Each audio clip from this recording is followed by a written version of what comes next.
내 잔을 마실 것이다 말씀하시는 것처럼 고난에 쓴 잔을 저희도 함께 마시는 길이 될 것이고, 좀 쓸데없는 얘기를 많이 했습니다. 여기서 제가 제일 중요한 건 아니고, 제가 정말로 중요하게 생각하는 구절들이, 너희 중에 누구든지 크게 되고 싶은 사람은 남을 섬기는 사람이 되어야 하고, 으뜸이 되고 싶은 사람은 남의 종이 되어야 한다는 말씀이 정말 와닿습니다. 저희가 아무래도 살아가고 있는 세상에서는 참, 최소한 저는 그랬어요. 제가 이제 미국에서 뭐 금융계에서 일을 하려고 했을 때나 뭐 컨설팅 쪽에서 일을 하려고 했을 때나, 정말 남을 위하는 사람이 올라가는 것이 아니라 남을 어떻게든 고묘하게 잘 이용을 하고 최대한 좀 정말로 남을 위하는 게 아니라 남을 이용하고, 이렇게 어떻게 보면은 수많은 권력을 만드는 사람들이 결국은 다 잘 되더라고요. 그러니까 세상이 뭔가 의롭게 착한 것만을 할 때 잘 되는 것이 아니라, 최소한 제가 겪은 세상은 더 타락할수록, 더 탐욕이 클수록, 더 남을 사랑하는 마음이 없고 남을 이용하고 이러는 마음이 클수록 그런 사람들이 혜택을 받고 성공하고 힘을 얻고, 힘을 얻는다는 표현도 그래요. 그러니까 그 세상에 이제 뭐 어떻게 보면 통치권 없고 그런 세상이잖아요. 근데 예수님이 말씀하시는 나라에서, 예수님의 나라, 하늘나라에서의 이제 으뜸이 되려면 저희는 남의 이웃들의 종이 되어야 되고 남을 섬기는 사람이 되어야 되고, 어찌 보면 이 말씀 자체가 하나님께서 제일 중요하다고 생각하시는, 그리고 말씀하시는 그 가장 중요한 이계명, 하나님을 내 마음과 같이 사랑하고 내 이웃을 나와 같이 사랑하라 라는 거에 대한 좀 더 해석이 될 수 있다는 생각이 들어요. 이런 자세야말로 정말로 남을 나와 같이 사랑하는 자세이다. 그러니까 저도 이 말씀을 보면서 맨날 반성하고, 참 제 마음은 왜 이렇게 감사하게 만들어준지 모르겠어요. 제 마음이 항상 하나님 앞에 서면은 죄인이고 잘하겠다고 얘기하지만, 항상 되돌아서서 이 세상에서 하루를 보내고 다시 여기 하나님 말씀 앞에 서 있으면 한 번도 이렇게 떳떳한 적이 없는 것 같아요. 한 번도 하나님, 저는 진짜 하나님 앞에 떳떳합니다 이렇게 말을 할 수 있는 적이 한 번도 없었던 것 같고, 앞으로도 죽을 때까지도 없을 것 같긴 한데, 그래도 그 속에서 항상 하나님만 보고 하나님만 따르고 하나님처럼 되기를 소망하고 기도하게 되는 것 같아요. 그래도 예수님께서 이제 기적을 베풀어 주시는 모습입니다. 참, 전 상상이 안 가요. 막말로 막말이 아니지. 제 표현들이 좀 이상한데, 예를 들어서 제가 갑자기 누가 와가지고 저한테 얘기해요. 원아, 너 지금 이제 뭐 내일 너는 뭐 오후 3시에 어디 나가면은 갑자기 뭐 차 사고가 나서 굉장히 잔인하게 죽을 거야. 그렇게 얘기하면은 지금부터 내일까지 난 뭘 하고 살지?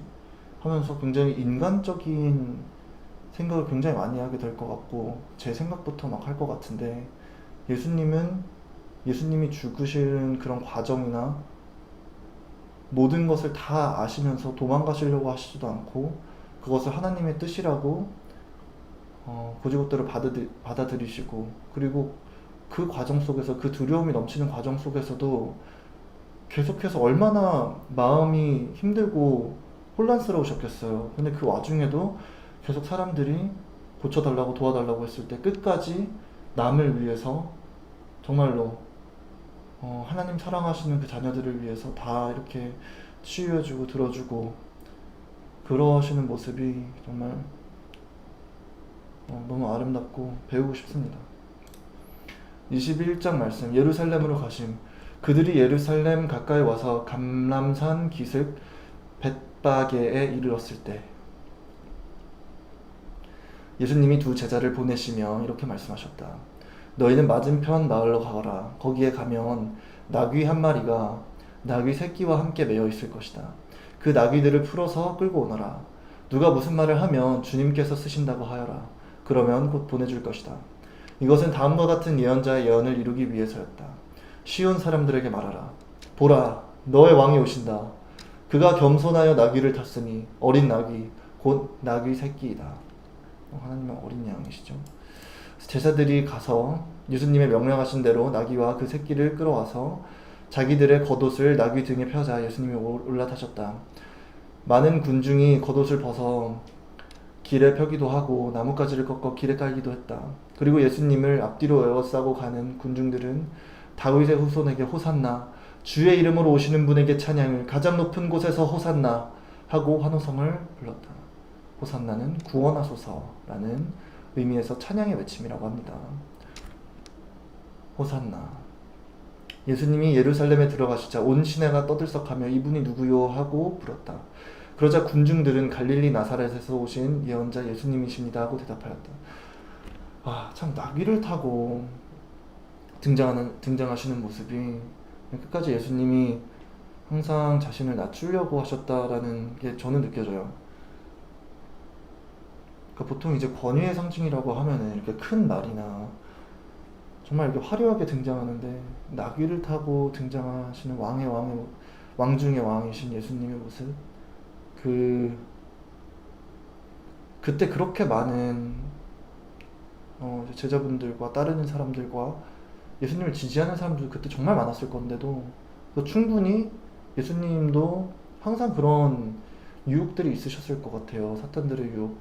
계속해서 예수님을 화려하게 하려고 하고 예수님 말도 막 좋은 거 타라고 하고 여러 가지 막 계속 권하는 사람이 있었을 것 같은데 예수님께서는 정말 죽는 순간까지 정말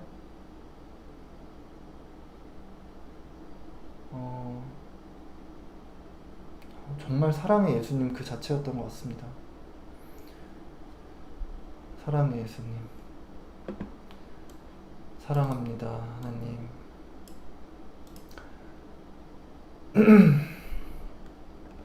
예수님은 성전에 들어가 거기서 매매하는 사람들을 다 쫓아내시고 돈 바꿔주는 사람들의 상과 비둘기 파는 사람들의 의자를 둘러 엎으셨다. 그리고 그들에게 내 성전은 기도하는 집이다 라고 성경에 쓰여 있는데 너희는 이 집을 강도의 소굴로 만들었다 하고 말씀하셨다. 성전 안에 있던 소경들과 절뚝발이들이 예수님께 나아오자 예수님은 그들을 고쳐주셨다. 그러나 대제사장들과 율법학자들은 예수님이 하시는 신기한 일과 성전에서 다윗의 후손에게 호산나 하고 외치는 아이들을 보고 화가 나서 이 아이들이 하는 말을 듣고 있어? 하고 예수님께 물었다. 그래서 예수님은 그들에게 그렇다. 너희는 어린아이와 젖먹이의 입에서 나오는 찬송을 완전하게 하셨다. 라고 한 성경 말씀을 읽지 못하였느냐 하시고 그들을 떠나 성 밖 베다니에 가셔서 밤을 보내셨다. 다음 날 이른 아침 성으로 들어가실 때 예수님은 시장하셨다.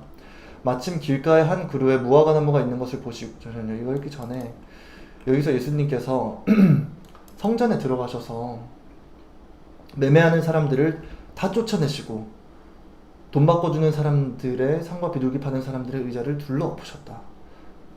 그리고 결국은 너희들은 강도다, 너희는 잘못됐다 이렇게 말씀하신 거잖아요. 근데 이 성전이라는 곳은 예루살렘 안에서 제가 알기로는 이 바리새파 사람들과 율법학자들, 대제사장들 이렇게 권력이 있는 사람들, 예수님을 정말 해하고 없애고 싶고 예수님을 죽이려고 하는 사람들이 그럼 어떻게 보면 핵심이 되는 장소잖아요.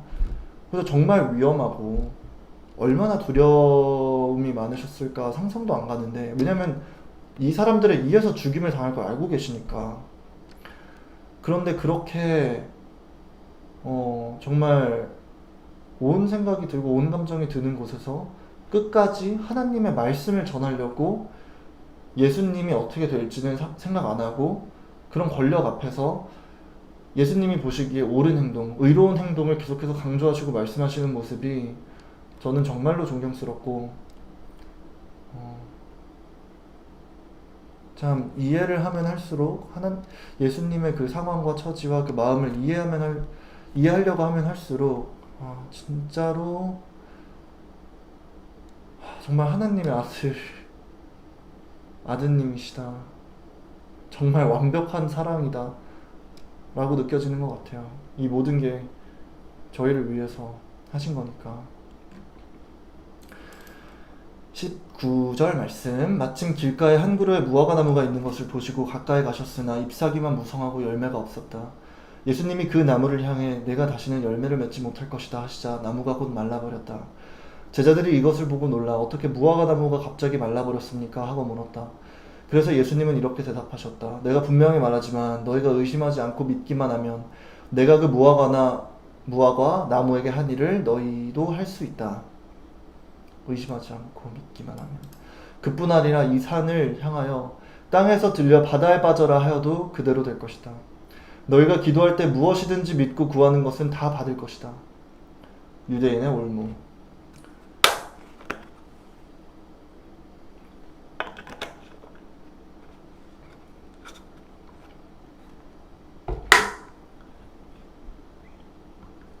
예수님이 성전에서 가르치고 계실 때 대제사장들과 장로들이 와서 당신들은 무슨 권한으로 이런 일을 하고 있소?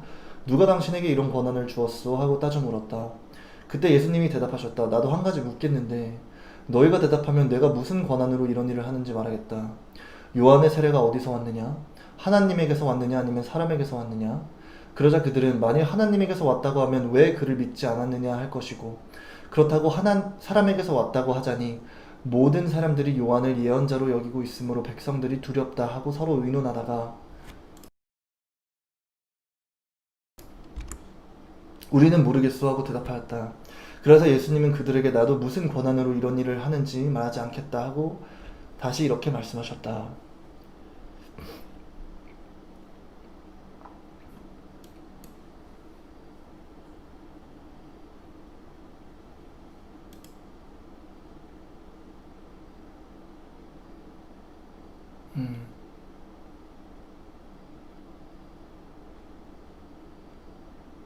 결국은 25절, 26절 말씀이 대제사장들이 말은 뭐 나라를 위해서 뭐 나라의 안전을 위해서 예수님을 쳐야 한다라고 그 성경에 적혀 있었잖아요. 뭐 그렇게 그런 식으로 뭐 변명을 했다고 나와 있었던 걸로 아는데 그게 변명이었다는 거를 좀 확실히 증거해주는 하나님의 말씀이신 것 같아요. 이 예수님께서 질문을 던지셨을 때 대제사장들이 정말로 자신의 세상적인 욕심을 다 내려놓고 정말 하나님만 따르는 마음이었다면 이게 정말 그들이 알고 있는 율법과 하나님 말씀을 토대로 알고 있는 걸 얘기를 해야 되는데 사람들의 반응을 따지고 얘기를 하잖아요. 그러니까 이 사람들이 하는 말에 진실이 없다는 것을 보여주는 중요한 내용인 것 같아요. 27절 우리는 모르겠어 하고 대답하였다. 그래서 예수님은 그들에게 나도 무슨 권한으로 이런 일을 하는지 말하지 않겠다 하고 다시 이렇게 말씀하셨다. 하나님의 권한이죠. 너희는 어떻게 생각하느냐? 어떤 사람에게 두 아들이 있었다. 그가 먼저 맏아들에게 예, 오늘 포도원에 가서 일하여라 하였으나 그는 예, 가겠습니다 하고는 가지 않았다. 그가 둘째 아들에게도 가서 막 같은 말을 했는데 그는 싫습니다 하고 거절하였으나 뒤에 뉘우치고 갔다. 이 둘 중에 누가 아버지에게 순종하였느냐? 그들이 둘째입니다 하고 대답하자 예수님이 말씀하셨다. 내가 분명히 말해두지만 세무원과 이분들이 너희보다 먼저 하나님의 나라에 들어간다. 요한이 와서 올바른 길을 가르쳤으나 너희는 믿지 않았고 세무원과 이분들을 믿었다. 그리고 너희는 보고도 끝내 뉘우치지 않고 그를 믿지 않았다. 죄송합니다. 여기 성경 그대로 읽고 싶은데 혹시나 이제 유튜브에서 또 무슨 제재가 들어올까봐 이거는 31절, 32절 정확한 성경의 말씀은 이제 성경을 통해서 읽어주세요. 또 다른 비유를 들겠다.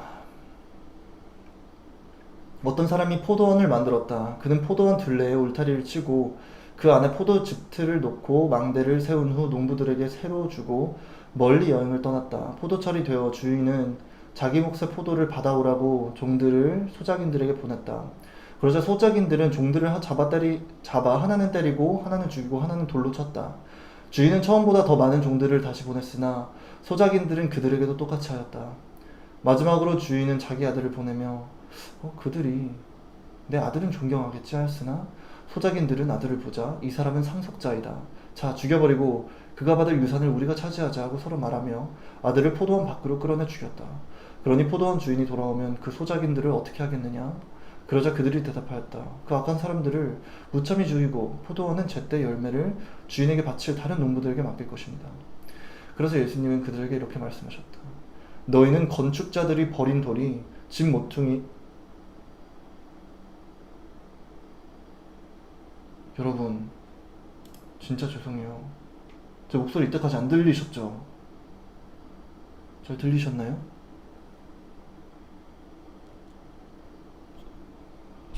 제 말씀 잘 들리시나요?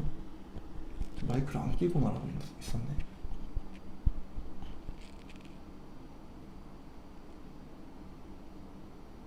말씀 잘 들리세요? 잠시만요. 아 그래요? 알겠습니다. 아 그래요? 그러면은 뭐 굳이 마이크를 안 끼고 해도 되는 거였구나. 할렐루야. 아 그래요, 알겠습니다. 감사합니다. 오 다행입니다. 지금까지 나름대로 되게 너무나 좋은 말씀들이어가지고 되게 행복하게 읽고 있었는데 마이크 안 낀 걸 지금 알아가지고. 자 그러면은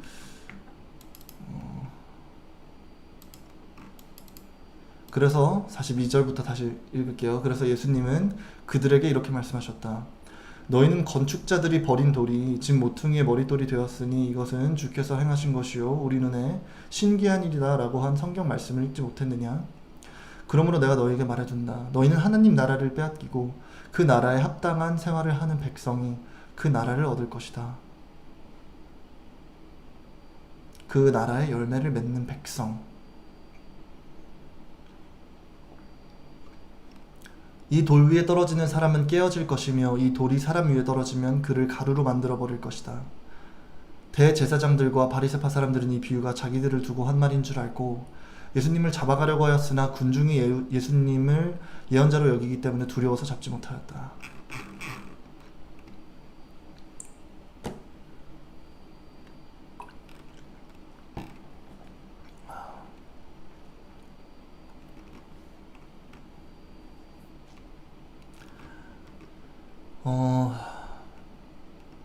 이 21절에서 예수님께서 또다시 믿음에 대한 말씀을 하시죠.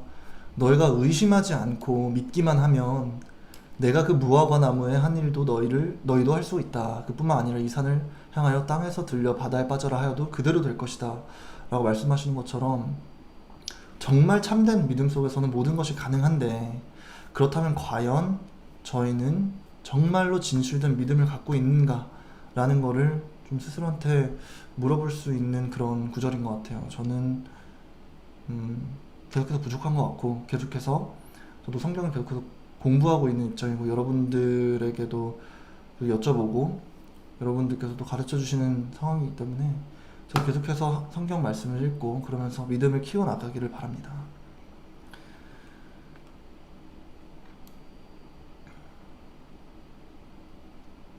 그리고 이제 여기서 세무원 분들도 말씀하시고 또 이제 여러 분야에서 사람들은 어떤 상황이 있던 죄를 지을 수가 있는 것 같아요. 그래서 특히나 저는 죄인 중에 죄인이고 근데 어떤 죄인이라도 하나님 앞에 오는 것이 중요하다라고 말씀하시는 것 같아요. 하나님은 자비한 하나님이시고 은혜한 하나님이시기 때문에 이 세상의 기준과는 다르게 하나님께서는 모든 사람한테 항상 두 팔 벌리고 저희를 끌어안으실 준비를 하고 계신다, 그런 생각이 들고요. 그리고 이제 33절부터 말씀하시는 이 포도원에 대한 비유 말씀은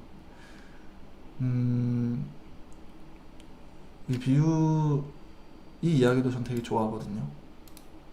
그러니까 어떤 사람이 포도원의 주인이 있고 이 포도원을 이제 믿는 사람들한테 내가 잠시 여행 다녀온 동안 좀 맡아주고 있어라 했는데, 이제 포도철이 되고 이제 주인이 이 맡긴 사람들한테 내 포도원에 있는 포도들 좀 가져와 달라고 하고 그 주인의 종들을 보냈는데, 오히려 이 사람들은 주인님한테 은혜를 받은 줄 모르고 주인이 보내는 사람들을 다 죽여버렸죠. 그리고 끝내는 주인의 아들까지 죽여버립니다. 그것도 탐욕에 의해서. 근데 그런 생각이 들어요. 원래 하나님께서 창조하신 이 세상은 원래는 하나님의 뜻을 사람들이 함께하고 하나님께 영광 돌리고 하나님의 의로움을 기준으로 하나님이 공의로 세상을 다스리듯이 저희도 이제 의로움의 편에 서서 살아가기를 하나님께서 바라셨는데, 오히려 저희는 이 세상을 악이 더 넘치는 세상으로 계속해서 바꿔왔고, 그리고 그 끝에는 하나님께서 말씀하시는 그런 심판의 날이 있을 것이다 라고 하시는 것 같아서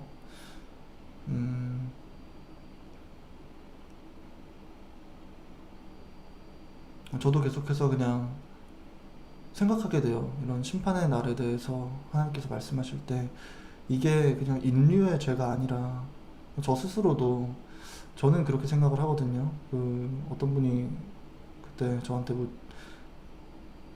생각을 좀 하게 하셨는데, 사람들은 태어날 때부터 죄가 있는 죄인인 것 같냐 아니면은 의롭게 태어나는 것 같냐 이렇게 물어보셨는데,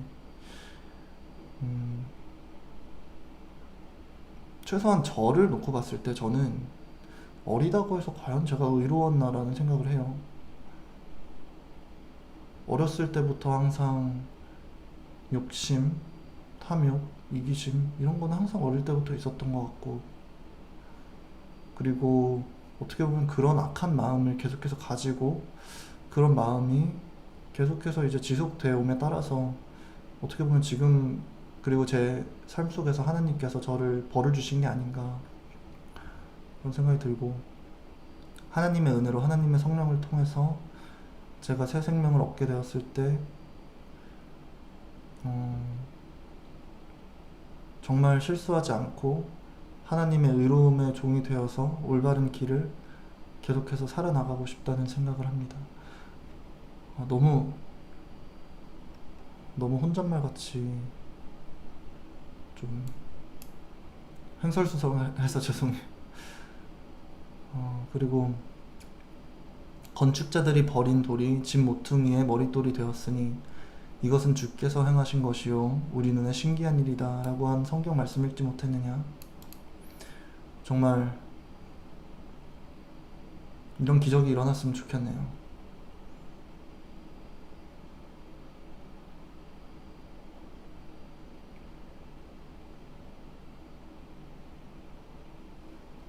아멘.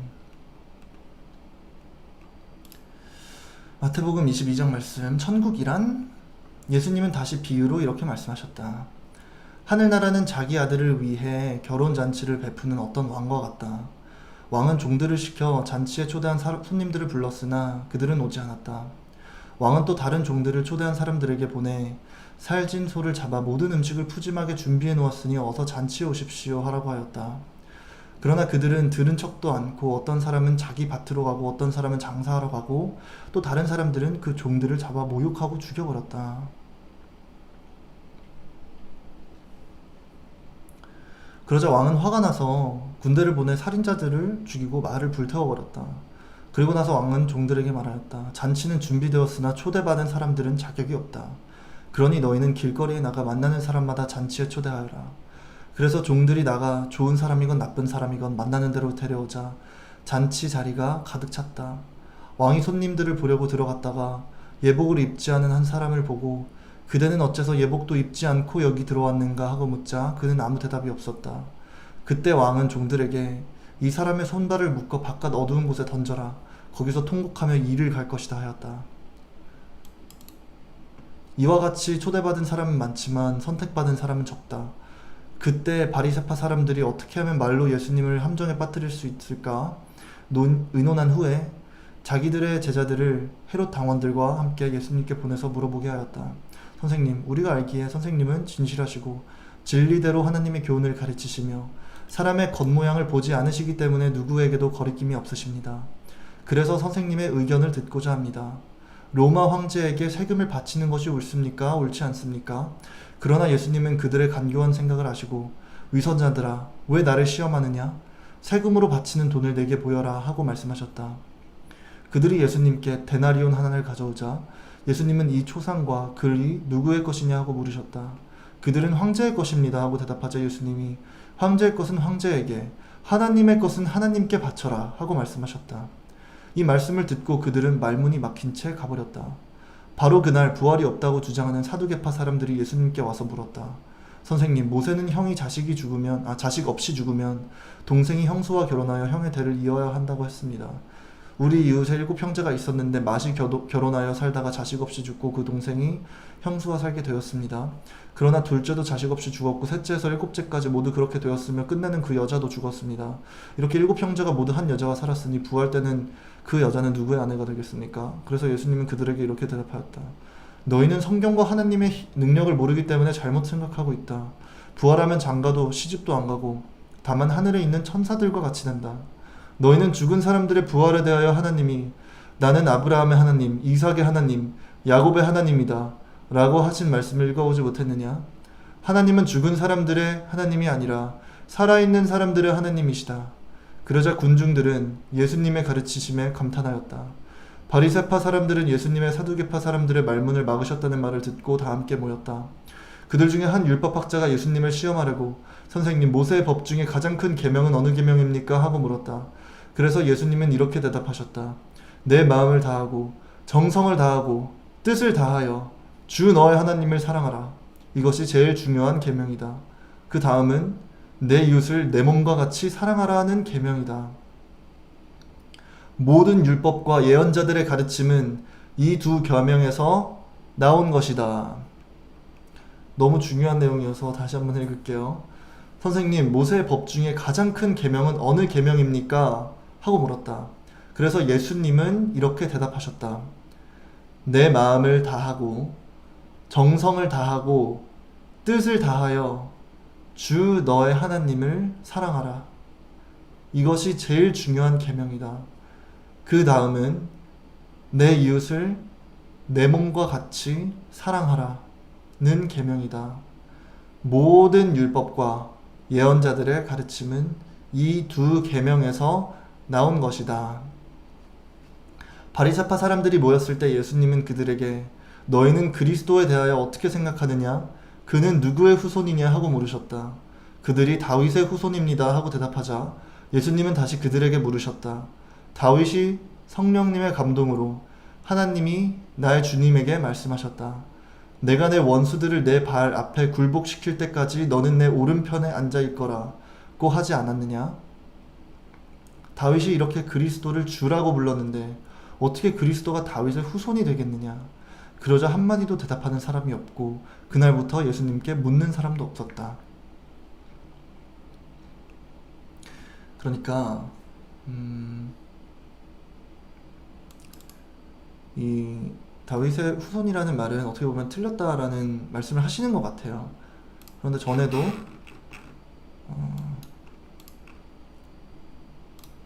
오늘 20절이었나요? 절에서 틀린 얘기를 하는 사람들에게도 예수님은 기적을 베풀어 주시는 사랑의 하나님이셨습니다. 그래서 22장 저희가 읽은 데서 비유 표현을 하시는데요. 여기서는 왕이 사람들을 이제 막 초대를 해가지고 잔치를 베풀려고 했는데 손님들을 불러가지고 잔치를 베풀려고 했는데 손님들은 오히려 왕을 무시하고 왕의 초대를 무시하고 오히려 그 초대하려고 온 종들을 막 죽이죠. 이유는 잘 모르겠는데 이것은 하나님께서 이때까지 저희 세상에 예언자들을 계속해서 보내시고 그 사람들이 핍박받고 죽고 모욕당했던 그런 비극을 비유법으로 설명하시는 것 같아요. 왕 중의 왕인 하나님께서 하늘나라에 계속해서 세상 사람들을 초대를 하시는데 사람들은 하나님의 말씀을 따르지 않고 그저 욕심과 탐욕으로 세상을 살아가고 있었다라는 것을 하나님께서 비유법을 통해서 이제 표현하시는 것 같아요. 그리고 나서 왕이 화가 나서 군대를 보내서 살인자들을 죽이고 말을 불태워버리고 그리고 모든 사람 그냥 길거리에 있는 모든 사람들 다 초대해가지고 그때 의로운 사람과 의로운 사람이 아니죠. 그때 이제 왕이 보시기에 거기에 어울리는 사람과 어울리지 않은 사람을 구별해서 어울리지 않은 사람은 손발을 묶어 바깥 어두운 곳에 던져서 거기서 통곡하며 이를 갈게 하셨습니다. 그러니까 이거는 심판의 날에 대해서 말씀하시는 거예요. 심판의 날이 항상 이제 기도에도 나오는 건데 하늘로 오르시어 전능하신 하나님 우편에 앉아 계시다가 그곳에서 산자와 죽은 자를 심판하러 오십니다. 거기서 이제 심판의 날에는 이제 그때는 더 이상 저희의 뭐 죄를 회개하고 뭐 이럴 기회가 없고 그냥 그때는 심판받고 딱 나눠진다라는 걸 말씀하시는 것 같아요. 여기서 말씀하시는 통곡하며 이를 가는 곳은 저희가 일반적으로 상상하는 그런 지옥의 개념으로 생각을 하시면 될 것 같아요. 그리고 하나님의 왕의 이 파티에 왕의 잔치에 나중에 이제 초대된 사람들은 결국은 이제 하나님이 보시기에 의로운 사람들이겠죠. 하나님이 보시기에 의롭고 하나님의 그 나라에 들어갈 수 있는 자격이 있는 사람들. 이와 같이 초대받은 사람은 많지만 선택받은 사람은 적다. 일반적으로 교회에서 말하는 얘기랑은 180도 다른 얘기입니다.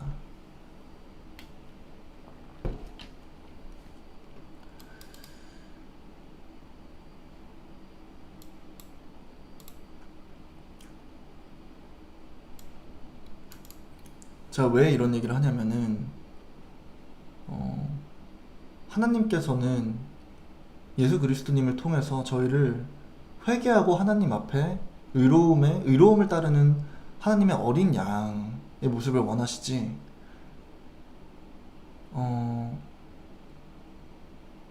예수님께서 오셔서 우리의 죄를 다 용서해 주셨으니까 앞으로 계속 죄 짓고 살아라 이게 하나님의 말씀이 아니거든요.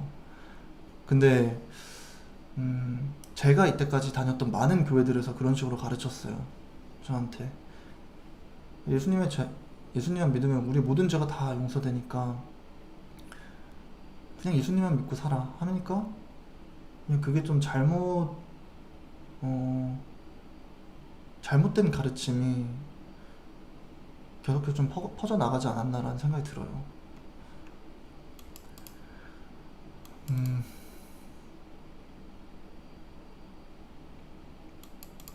그리고 여기서 계속해서 이제 그 대제사장들과 그 율법학자들과 그런 많은 사람들이 계속해서 예수님을 믿지 않고 예수님을 오히려 죽이려고 하고 예수님의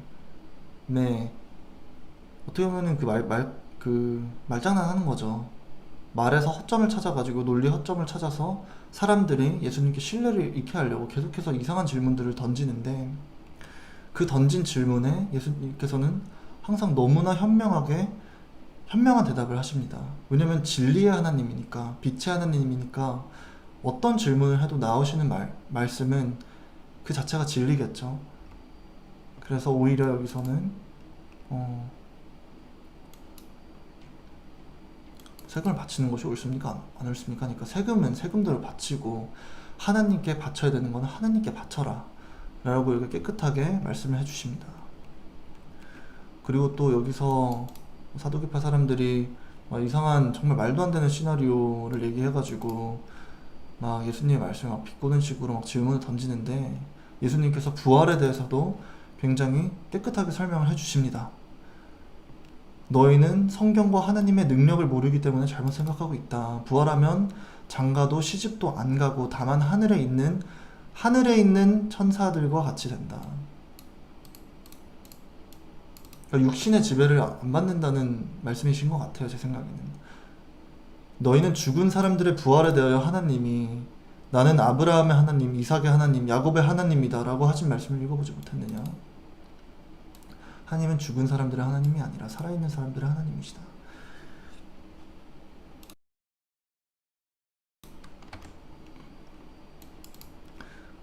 그리고 마태복음 22장이 정말 좋은 이유 중에 하나가 하나님의 가장 큰 계명에 대해서 정말 자세하게 설명을 해주시고 계시기 때문이죠. 내 마음을 다하고 정성을 다하고 뜻을 다하여 주 너의 하나님을 사랑하라. 이것이 첫 번째, 제일 중요한 계명이고, 그 다음은 내 이웃을 내 몸과 같이 사랑하라는 계명이다. 모든 율법과 예언자들의 가르침은 이 두 계명에서 나온 것이다. 할렐루야, 아멘. 저에게 그럴 수 있는 마음을 주세요, 하나님. 저희 모두에게 하나님을 진심으로 온 마음 다해서, 진심으로 정성을 다해서 뜻을 다해서 하나님을 사랑하고 섬길 수 있는 마음을 저희에게 주세요. 이웃들을 저희 몸과 같이 사랑할 수 있는 세상 되게 해주세요. 저희가 하나님의 계명을 따를 수 있는 마음을 저희에게 주세요. 주셨으면 좋겠습니다, 하나님께서. 그리고 그를 통해서 하나님의 이름이 거룩하게 여김을 받으셨으면 좋겠습니다. 그리고 그를 통해서 하나님의 나라가 속히 오게 하셨으면 좋겠습니다.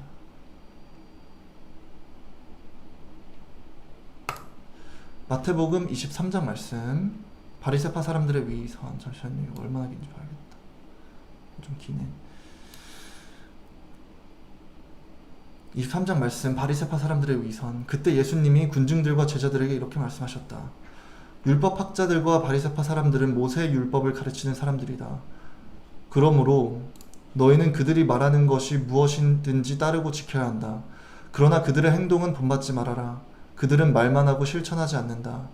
그들은 무거운 짐을 남의 어깨에 지우고 자기들은 손끝 하나 까딱하려 하지 않으며, 또 하는 일마다 남에게 보이려고 기도할 때 차는 작은 성부함을 크게 하고 옷숫을 길게 달고 다닌다.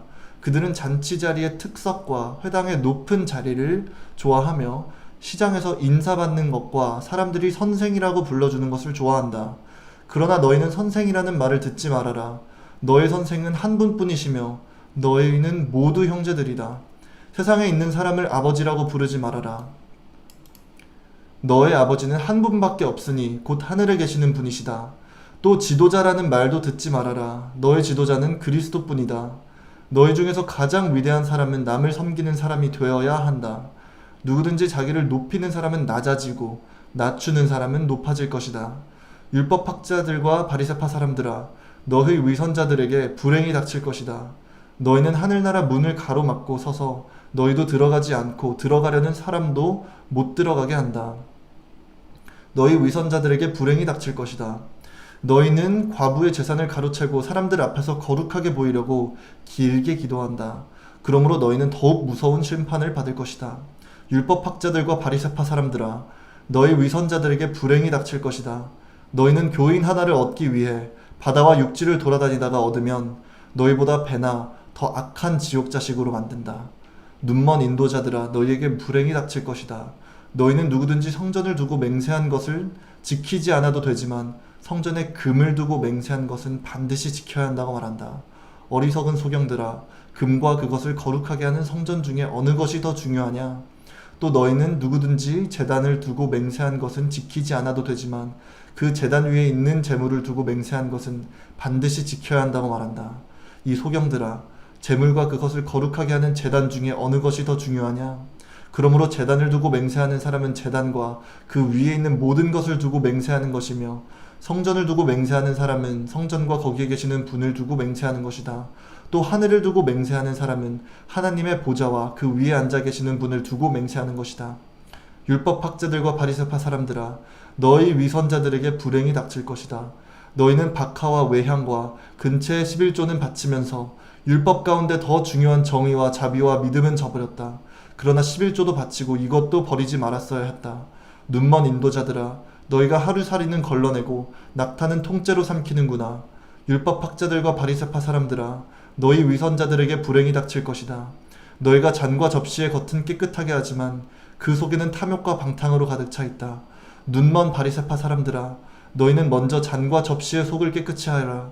그러면 겉도 깨끗해질 것이다. 율법 학자들과 바리새파 사람들아, 너희 위선자들에게 불행이 닥칠 것이다. 너희는 회칠한 무덤과 같은 자들이다. 회칠한 무덤은 겉은 아름답게 보이지만 속은 해골과 더러운 것으로 가득 차 있다. 이와 같이 너희도 겉으로는 사람들에게 의로운 것처럼 보이지만 속에는 위선과 죄로 가득 차 있다. 율법 학자들과 바리새파 사람들아, 너희 위선자들에게 불행이 닥칠 것이다. 너희가 예언자들의 무덤을 꾸미고 의로운 사람들의 기념비를 세우며 우리가 조상들의 시대에 살았더라면 예언자들을 죽이는 악한 일에 가담하지 않았을 텐데 하고 말하니 결국 너희는 예언자들을 죽인 사람들의 후손임을 스스로 증거하고 있다. 이제 너희 조상들의 악한 일을 마저 채워라. 이 뱀들아, 독사의 자식들아, 너희가 어찌 지옥의 심판을 피할 수 있겠느냐. 그러므로 내가 너희에게 예언자들과 지혜 있는 사람들과 율법학자들을 보내겠다. 그러나 너희는 그들 중 어떤 사람들은 죽이거나 십자가에 못 박고 또 어떤 사람들은 회당에서 채찍질하고 이 마을 저 마을로 쫓아다니며 괴롭힐 것이다. 그래서 죄 없는 아벨의 피로부터 성전과 제단 사이에서 너희가 죽인 바가랴의 아들 사가랴의 피까지 땅에 흘린 의로운 사람들의 모든 피에 대한 형벌이 너희에게 내릴 것이다. 내가 분명히 말해두지만 바로 이 세대가 이 모든 죄값을 치르게 될 것이다. 예루살렘아, 예루살렘아, 내가 예언자들을 죽이고 하나님이 보내신 사람들을 돌로 치는구나. 암탉이 병아리를 날개 아래 품듯 내가 내 자녀를 모으라고 한 적이 몇 번이냐. 그러나 너희가 원하지 않았다. 이제 너희 집이 버림받아 황폐해질 것이다. 내가 분명히 말해둔다. 너희가 주의 이름으로 오는 자가 복이 있다 할 때까지는 다시는 나를 보지 못할 것이다. 마태복음 23장에서는 예수님께서 마태복음을 읽으면 예수님께서 말씀하시는 의로움의 기준에 대해서 저희가 좀 더 확실하게 알 수 있는 좋은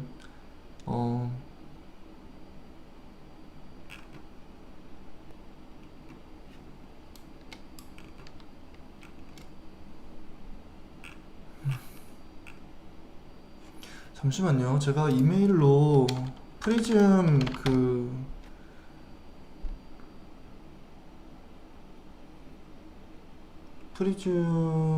뭐야, 여기에 문의를 드리긴 했거든요, 목요일에. 근데 아무래도 5월 5일 오늘 휴일이었고 또 주말이 돼가지고 채팅창 관리해서 이제 도배하는 건 상관없는데 이런 식으로 좀 시청자분들도 나이대가 다양하실 텐데 너무 언어 표현이 깨끗하지 못하면은 그런 거는 좀 막고 싶어가지고 아무튼 문의는 드려놨습니다. 문의는 드렸는데 아무래도 쉬는 날이 좀 길다 보니까 이게 해결이 되려면은 좀 시간이 걸릴 것 같아요. 죄송합니다.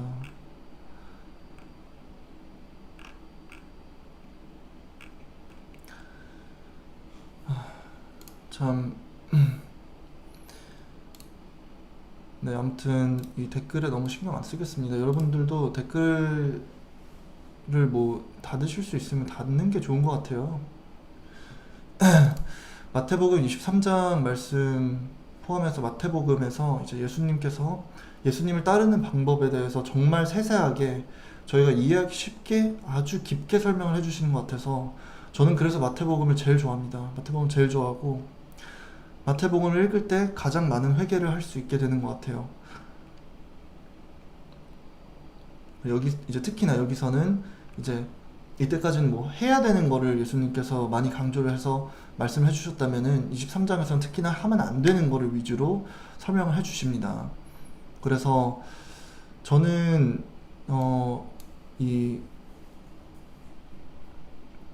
많은 종교 집단들을 볼 때 여기서 하신 말씀을 가장 이거를 기준으로 뭐 교회든 어디든 볼 때 이런 걸 기준으로 보게 되는 것 같아요.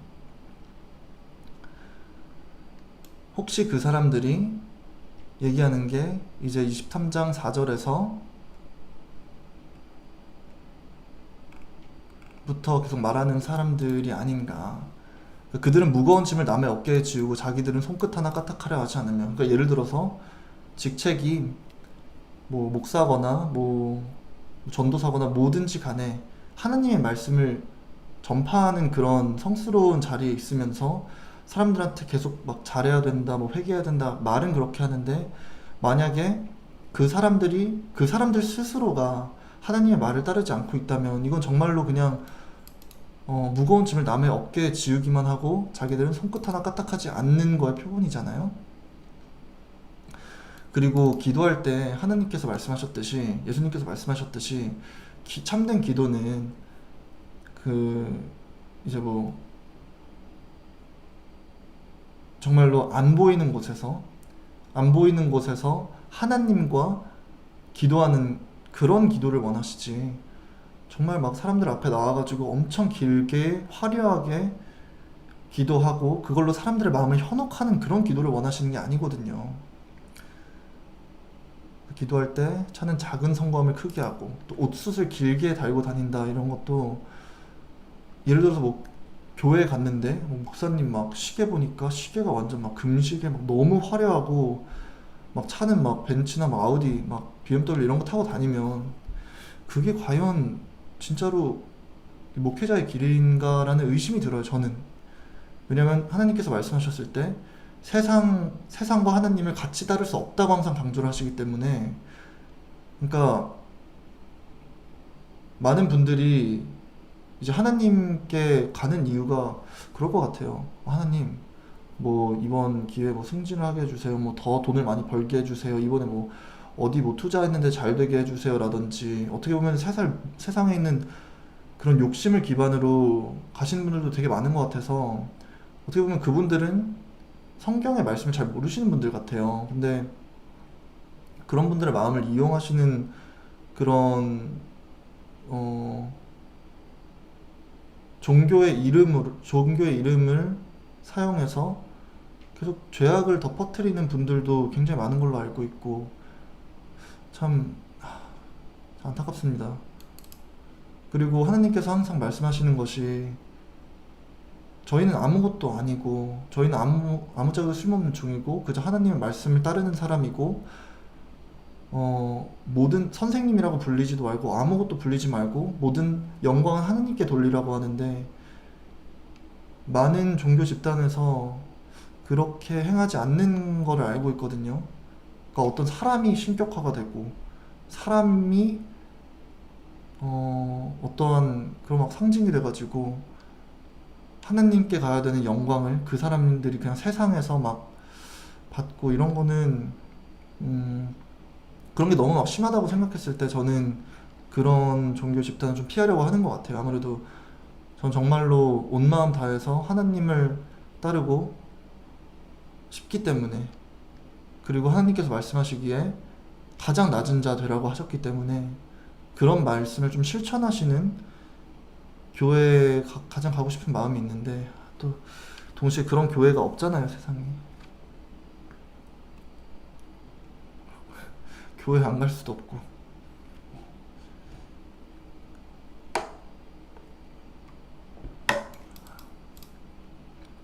너희는 선생이라는 말을 듣지 말아라. 너희 선생은 한 분뿐이시며 너희는 모두 형제들이다. 세상에 있는 사람을 여기 그들은 잔치 자리의 특석과 회당의 높은 자리를 좋아한다. 저도 처음에 저는 예수님을 어떻게 보면 영접한 공간이 작년 크리스마스에 어디지? 성당에서 기도하다가 했어요. 뉴욕에 이제 있는 중심부에 있는 정말 화려하고 큰 성당이에요. 가면은 정말 성스러운 느낌이 막 들어요. 그리고 거기서 정말 격식 차려가지고 하나님을 위해서 만든 성전이기 때문에 전 그거는 정말 좋지만, 제가 거기에 안 다니기 시작한 이유는 그렇게 저랑 제가 큰 의미를 두고 있는 곳임에도 불구하고 거기에는 이런, 뭐라고 하죠? 어,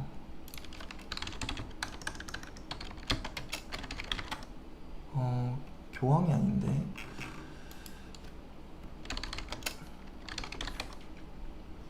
이런 뭐 신부님들, 거기 성당에서 높은 분들이 앉는 막 그 의자가 거의 무슨 왕이 앉는 의자 같이 막 화려하게 막 돼 있고, 어, 격식 차리는 건 격식 차려가지고 정말 진실된 마음으로 하나님을 섬기는 건 좋은데, 여기서 말씀하신 잔치 자리의 특성과 회당의 높은 자리를 좋아하고 막 시장에서 인사받는 거, 선생이라고 불러주는 거, 이런 것들을 좋아하는 게 저는 느껴졌어요. 거기 계신 분들이.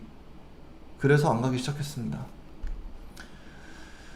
아, 그리고 제가 여러 가지 이제 방송에 나와가지고 계속해서 이제 친부 되시는 분을 그냥 성함으로만 부르는데, 그 이유 중에 제일 큰 건 진짜 종교적인 이유가 제일 커요.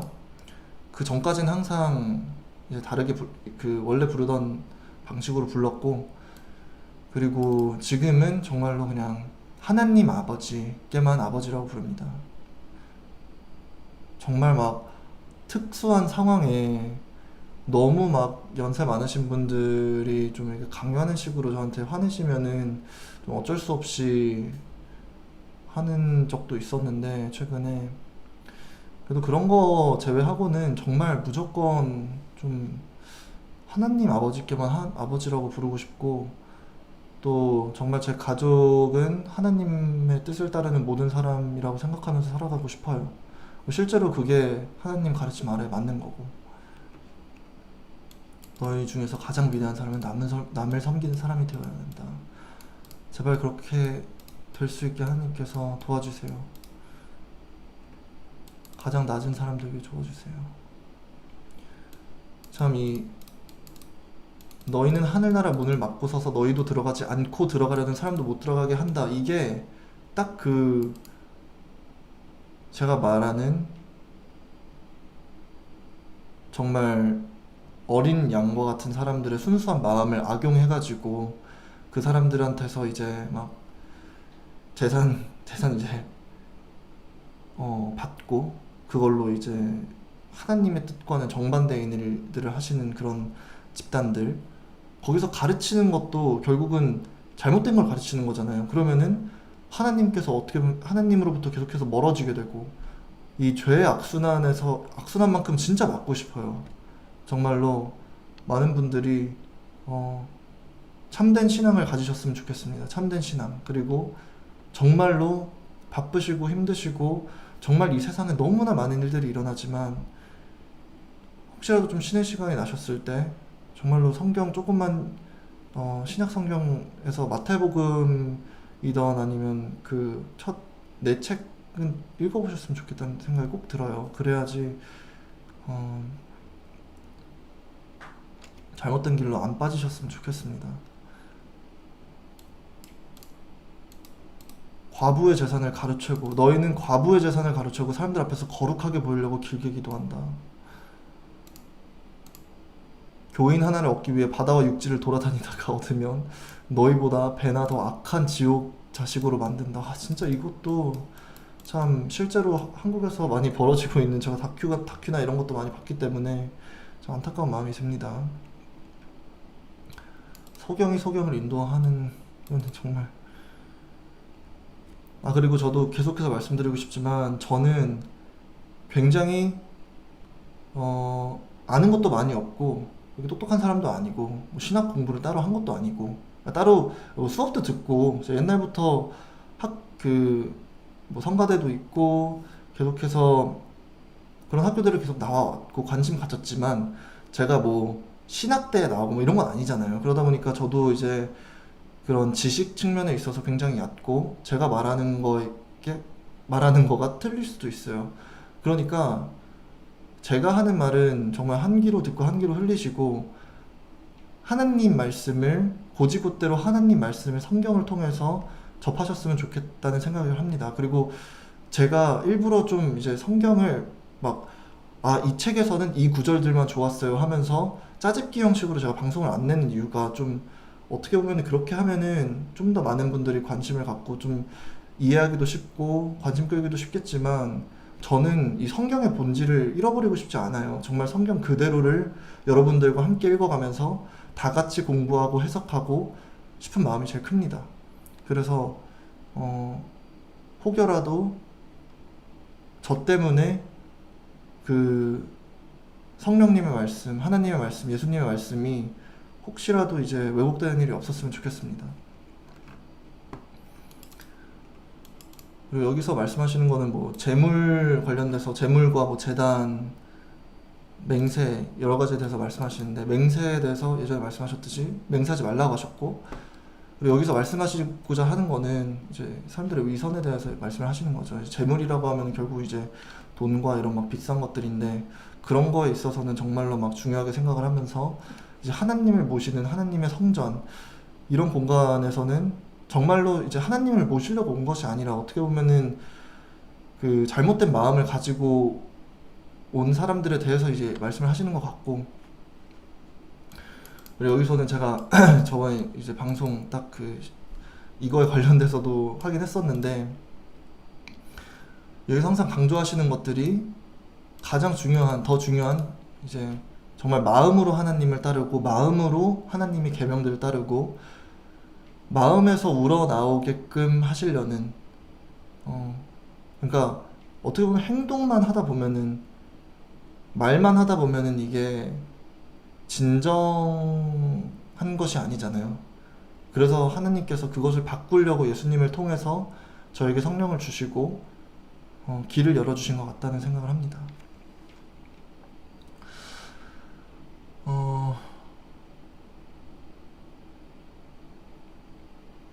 그리고 계속해서 말씀하시는 게 이제 겉과 속의 다른 점을 비유를 하시면서 설명을 해주세요.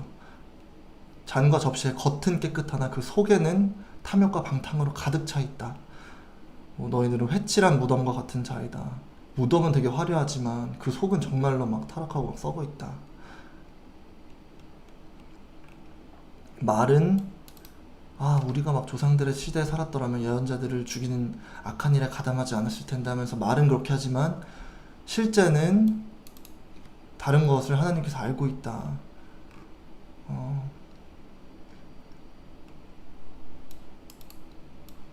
그리고 여기를 통해서도 하나님께서 얼마나 그 인간들을 창조하신 이후에 세계에서 얼마나 많이 저에게 실망을 하시고 상처를 받으시고 정말 화도 나시고 이러셨을지 조금이라도 더 이해할 수 있는 내용들이 여기 적혀 있는 것 같아요. 예루살렘아 예루살렘아 내가 예언자들을 죽이고 하나님이 보내신 사람들을 돌로 치는구나. 암탉이 병아리를 날개 아래 품듯 내가 내 자녀들을 모으려고 한 적이 몇 번이냐. 그러나 너희가 원하지 않았다. 계속해서 하나님께서 정말 하나님의 유일하신 외아들이신 예수님은 하나님이시니까 하나님의 말씀을 계속해서 신약에 나오는 책들을 통해서 읽다 보면은 정말 하나님께서 이렇게 저에게 실망도 많이 하시고 상처도 많이 받으시고 힘드시고 절망도 느끼셨을 거고 참 여러 가지로 힘드셨을 텐데 그 와중에 저희를 오히려 완벽한 사랑으로 예수님을 보내셔서 하나님 스스로 이제 그 고통을 다 감내하시면서 저희를 위해서 희생의 사랑을 보여주셨다는 게 정말로 저는 너무나 감사드리고 하나님의 자비와 은혜를 더 느낄 수 있는 것 같아요. 그래서 오늘은 23장까지만 읽을게요.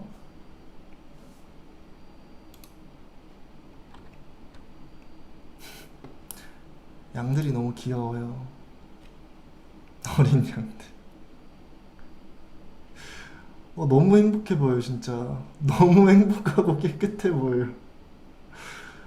아, 너무 귀엽다.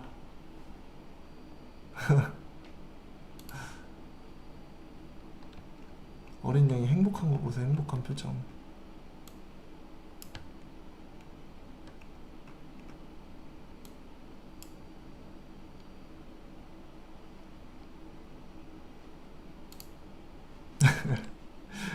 너무 귀엽다.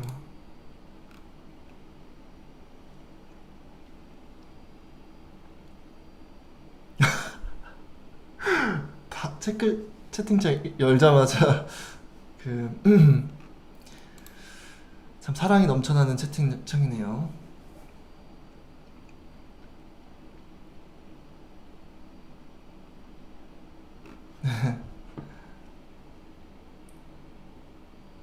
기도하겠습니다. 그냥 이건 저 마음으로 기도할게요. 제가 앞에서 기도하는 거는 바리새파 사람들과 같이 되는 거기 때문에.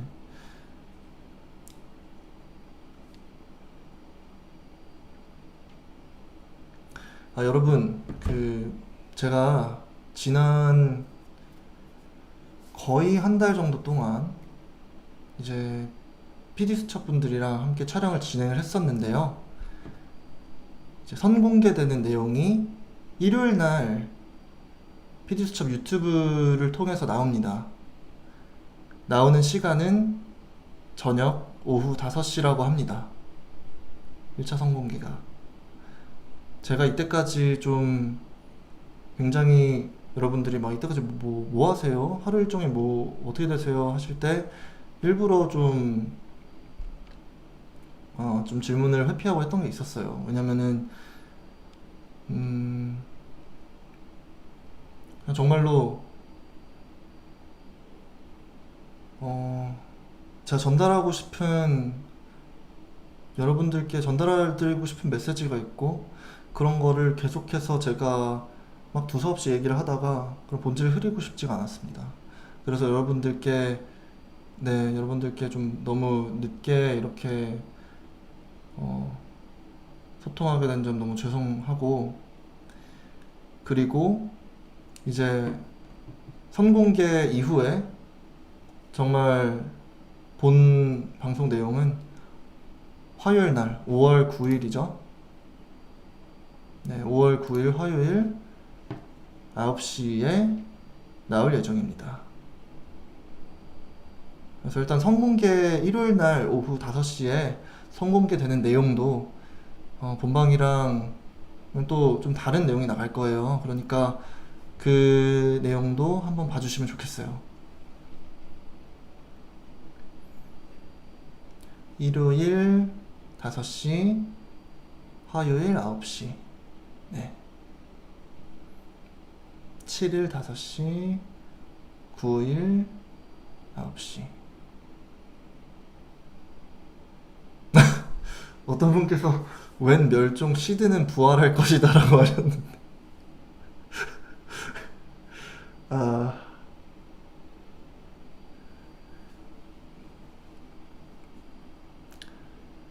시드 하회탈구원입니다. 하나님의 어린 양이 되고 싶은 마음이 간절합니다.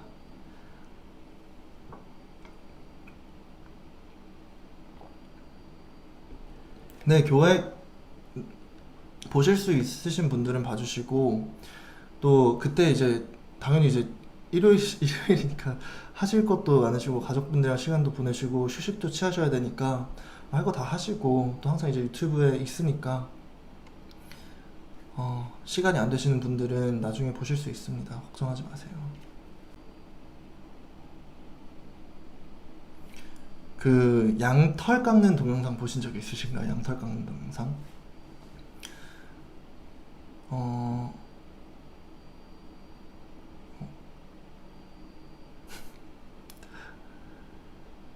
양이 너무 귀엽습니다.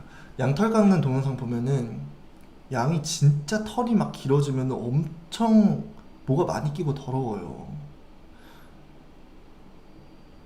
그 모습이 참 저를 보는 것 같습니다.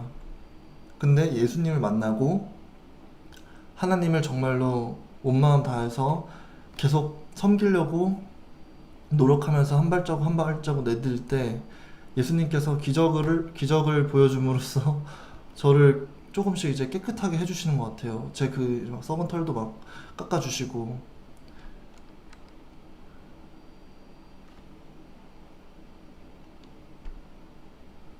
네, 정말 나중에 죽기 전에는 이 정말 이 어린 양 같이 마음에 있는 썩어 있는 것들을 다 이렇게 막 캐내서 깨끗한 사람이 되고 싶어요. 막 다 마음에 있는 더러운 거를 다 빼내고 싶어요. 네, 그게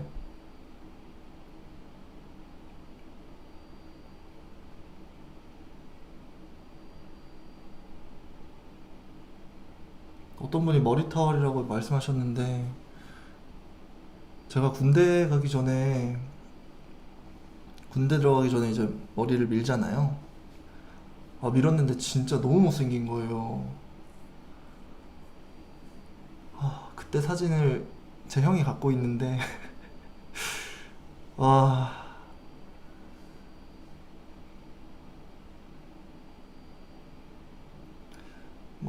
머리가 안 빠졌으면 좋겠네요. 진짜. 아, 그래도 뭐 머리 빠지는 것도 하나님의 계획이시라면 그대로 가겠습니다. 저는 그 하나님의 뜻을 막 약 바르면서 약 먹으면서 그 뜻을 거스르고 싶지 않아요. 그냥 못생겨져도 운명을 받아들이고 싶습니다. 그리고 그 가운데에도 하나님의 뜻이 있을 거라고 믿어요.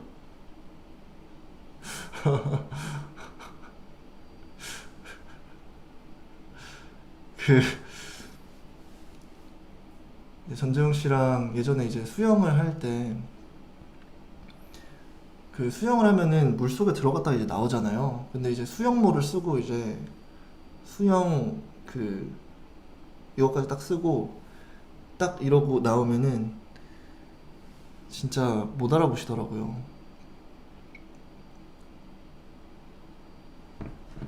바둑알을 장만했습니다.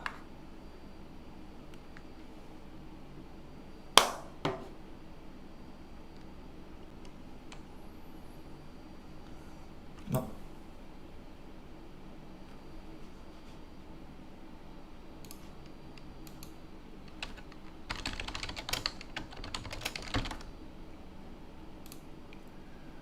사랑의 주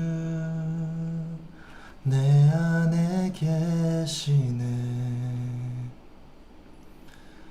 담이 없는 주의 크신 사랑, 세상에 없는 놀라운 사랑,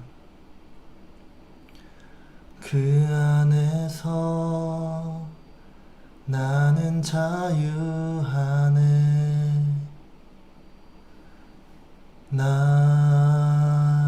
살리신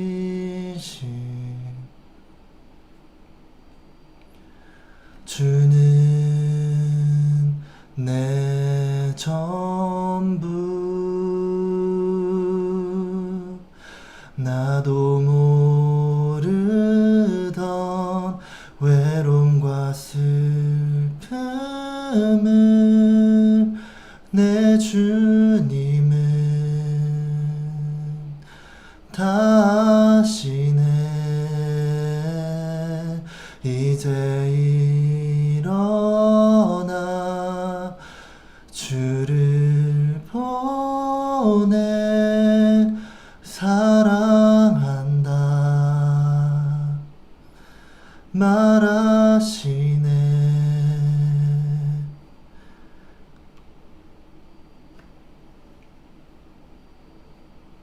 아, 이 노래 제목은 사랑한다 말하시네 He Knows My Suffering.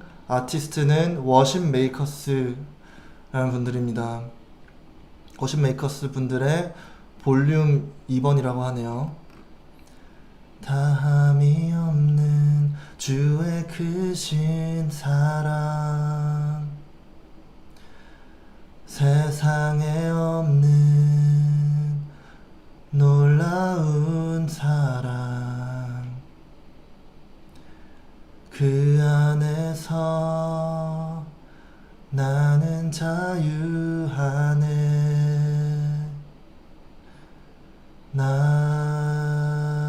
살리신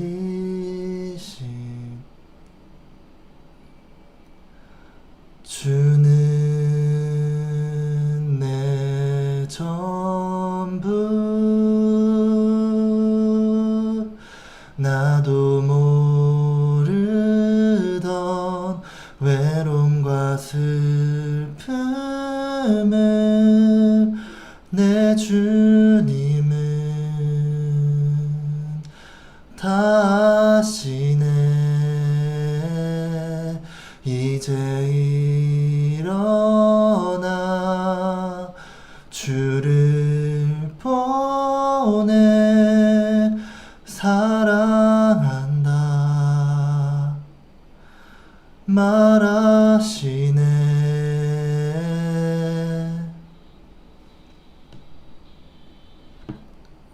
너무 아름다운 노래입니다.